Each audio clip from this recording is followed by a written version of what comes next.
Radio André Berkoff. Ça balance pas mal. Berkoff dans tous ses états, ça balance pas mal sur Sud Radio. Philippe Erlin, vous êtes économiste au CNM, on est toujours heureux de vous avoir en studio. Alors, qu'est-ce qui se passe? Vous avez fait un tweet, moi, qui m'a évidemment interpellé. Et vous dites qu'aux Pays-Bas, eh bien, les Pays-Bas, Hollande, c'est pas loin, hein, c'est chez nous, veulent surveiller tous les paiements supérieurs à 100 € afin de lutter, disent-ils, contre blanchiment d'argent et financement du terrorisme. Mais qu'est-ce que ça veut dire? Alors concrètement, comment il veut surveiller les paiements de 100 €? Si je suis hollandais, je vais payer 100 €, 110 €, on va me surveiller? C'est quoi exactement? Oui, c'est ça. Alors j'ai repris une information d'un site économique tout à fait sérieux. Hein, donc je donne toujours mes sources. Une plaisanterie, je donne toujours mes sources quand je publie des informations hein, sur Twitter. Donc voilà. Effectivement, c'est un projet du gouvernement hollandais de pouvoir tracer et stocker tous les paiements de plus de 100 € qui ont lieu dans le pays, comme ça de façon automatique. Ce qui est quand même assez effrayant. Mais moi, ça m'a fait tout de suite penser à quelque chose qui est passé en France il y a un peu plus d'un mois, où Bruno Le Maire a eu la même idée, c'est-à-dire le fait d'avoir... Alors, je ne sais pas s'il y avait un seuil de 100 €, mais en tout cas, il y avait une volonté que Bercy puisse accéder à l'intégralité des transactions sur les comptes bancaires. Exact, alors ensuite, il a dit non, c'est pas vrai, je voulais seulement connaître le solde. Bon, voilà, c'était un peu pas clair. Contrôler les banques bancaires. Et ce projet-là, en France, il a été arrêté grâce à la DINUM, qui est un organisme, que j'avais jamais entendu parler avant, mais qui est un organisme qui s'occupe de tout ce qui est numérique et qui a mis son veto parce que ça remettait en cause des libertés fondamentales. Oui, c'est le moins qu'on puisse dire. Et d'ailleurs, il faut noter que depuis, le directeur de la DINUM a été viré et remplacé. Hein, donc voilà, ça n'a peut-être pas plu au pouvoir et peut-être que le projet va revenir. Mais en tout cas, le fait que ça ait lieu en si peu de temps dans deux pays différents, pour moi, ça veut dire que c'est un projet européen. Et il y a un troisième élément qui le prouve. On va en parler après les informations. Vous restez avec nous, Philippe Erlin, parce que c'est une histoire. Moi, je veux dire, au début, j'ai vraiment cru à une fake news. Je sais que vous ne faites pas les fake news, mais qu'est-ce que ça veut dire? Qu'est-ce que ça implique? Donc, on en parle juste là. On passe aux informations et on va en parler tout de suite après. C'est Sud Radio. Les Français parlent au français. Les carottes sont cuites. Les carottes sont cuites. Sud Radio Berkoff dans tous ses états. Je crois qu'avec ce qu'ils entendent aujourd'hui, les auditeurs, je ne sais pas si certains seront encore, ne seront pas encore dans tous leurs états. Parce que, au fond, c'est intéressant. Revenons juste pour bien comprendre, Philippe Erlin, ce que vous avez lancé, effectivement. Je rappelle votre tweet. C'est intéressant parce que vous l'avez fait le 1er novembre. Voilà. Les Pays-Bas veulent contrôler tous les paiements de plus de 100 €. Cela ouvre la voie à une surveillance de masse sans précédent.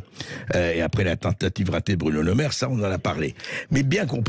C'est-à-dire que moi, par exemple, je suis hollandais, peut-être demain, ça va s'appliquer en France. Je veux dire par là que je vais acheter quelque chose, quel que soit, j'amène au cinéma avec des amis ou mes enfants, etc.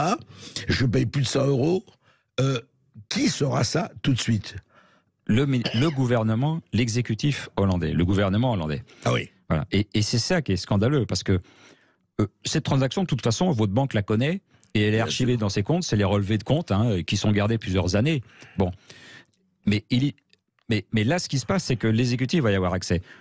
Le fait que la justice y ait accès, si par exemple vous commettez un délit, vous êtes inquiété par la justice, que la justice accède à vos comptes bancaires, c'est tout à fait normal. Je ne le remets pas en cause. Mais là, il y a la séparation des pouvoirs.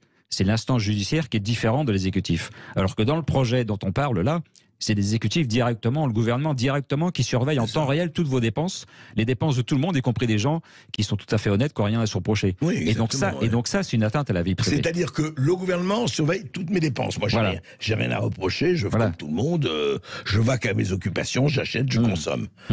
Et en fait, mais alors, l'intérêt, parce que pourquoi prétend-il, alors restons sur la Hollande, il dit c'est pour lutter pour le blanchiment et le terrorisme. Sauf que 90% de la population hollandaise, ni ne blanchit 90%, peut-être beaucoup plus, ni ne blanchit, ni ne commet des actes de terrorisme. Ben voilà, c'est pas l'exécutif de s'occuper de ça. Je signale que les banques elles-mêmes, elles ont une législation qui s'applique à elles, et elles doivent détecter et dénoncer dès qu'il y a des mouvements de fonds un peu importants sur un compte qui sort de l'ordinaire, elles doivent le dénoncer à des instances ou à la justice. Et c'est tout à fait normal. Donc la législation s'applique déjà pour éviter et pour contrôler et pour détecter tous les mouvements de fonds suspects qui sont liés à la drogue ou à tout autre trafic divers. Et à ce moment-là, s'il y a un élément de preuve, eh ben ça passe au niveau de la justice et la justice va décortiquer les transactions bancaires. Ça, c'est tout à fait normal. Il ne s'agit pas de le remettre en cause. Mais ce n'est pas à l'exécutif de le faire en direct, de passer au-dessus de la justice, de passer au-dessus de tout le monde et d'avoir accès à l'intégralité des transactions des particuliers. Parce que ça, c'est une société de surveillance totalitaire. Voilà, c'est l'État qui sait tout ce que vous faites en direct. Donc, Et alors, quelle est cette loi ? On a parlé hors antenne de cette loi où plus de 1000 euros sont déjà contrôlés. Voilà, alors ça c'est une nouvelle loi qui confirme qu'il y a une volonté vraiment européenne de contrôler les transactions. C'est la loi MiCA qui vient d'être votée au Parlement européen, qui concerne les crypto-monnaies. Alors pour les crypto-monnaies, ça veut dire que toutes les transactions, tous les virements seront contrôlés de cette façon, c'est-à-dire c'est des euros, il n'y a même pas de seuil. Mais dans cette loi, ils ont aussi glissé le fait que dès qu'il y a un virement de plus de 1000 euros entre banques, donc là ça concerne, on est en dehors des crypto-monnaies, ça concerne les virements en euros de plus de 1000 euros, ils seront aussi inscrits dans une base de données et contrôlés. Et ça veut dire que le gouvernement... Même si ça n'a rien à voir avec la justice. Même si ça n'a rien à voir avec la justice, le gouvernement pourra savoir quel est le bénéficiaire, quels sont les bénéficiaires et quel est l'émetteur. Voilà. Donc vous, Philippe Perlin, vous dites qu'on va quand même vers quelque chose qui s'apparente vraiment à la surveillance de masse. Oui, tout à fait, parce que c'est l'exécutif qui saura en direct tout ce qui se passe, voilà. C'est ça. Et ça, c'est pas normal. On pourrait comparer ça d'ailleurs au FADET. Votre opérateur téléphonique, il connaît tous les numéros de téléphone que vous avez appelés ou qui vous ont appelé ces derniers mois, et la loi l'oblige à les stocker et les archiver. Mais encore une fois, pour y avoir accès, il faut qu'il y ait une action de la justice. C'est ça. Voilà, et ça c'est normal. Le gouvernement ne veut pas avoir accès. Le gouvernement n'a pas accès à vos numéros de téléphone. Sinon, ce serait considéré comme des écoutes.